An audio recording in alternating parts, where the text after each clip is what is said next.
માતા પિતાની નજરે દીકરો ગયો અને વહુની નજરે કશિયાનો દવ ગયો.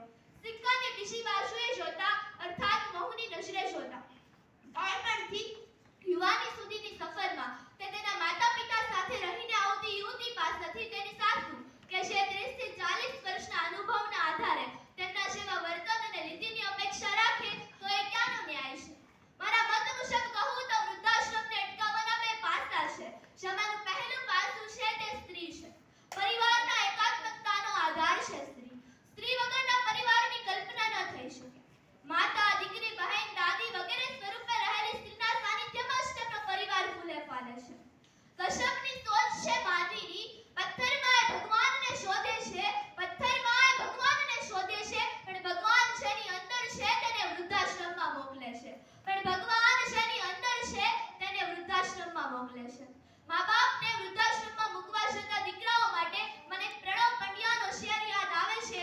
આ શેર કદાચ એ દીકરાઓના હૈયાને કંપાવે કે ફેરવી નાખે છે કોઈ ફર્નિચર નથી, ફેરવી નાખે છે કોઈ ફર્નિચર નથી, છે તો કેવળ એ જ છે, અન્યથા ઈશ્વર નથી.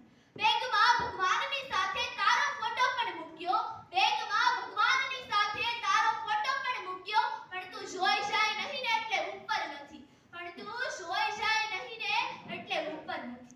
વૃદ્ધાશ્રમને અટકાવવાનું બીજું પાસું એટલે દીકરો કે તે ક્યારેય મા-બાપ અને તેની પત્ની વચ્ચેનું તાલમેલ મેળવી શકતો નથી.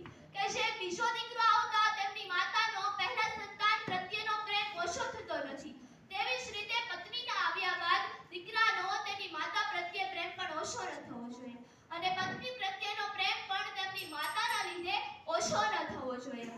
સૌમ્યતા, શીતળતા, સહાય, આદર વગેરે જેવા ગુણનું જો દરેક માતા તેમના બાળકોમાં સિંચન કરે ને તો મને નથી લાગતું કે ભવિષ્યમાં એક પણ વૃદ્ધાશ્રમની જરૂર પડે અને તો જ આપણે ચોક્કસથી 100% વૃદ્ધાશ્રમ વિનાના સમાજનું નિર્માણ કરી શકીએ.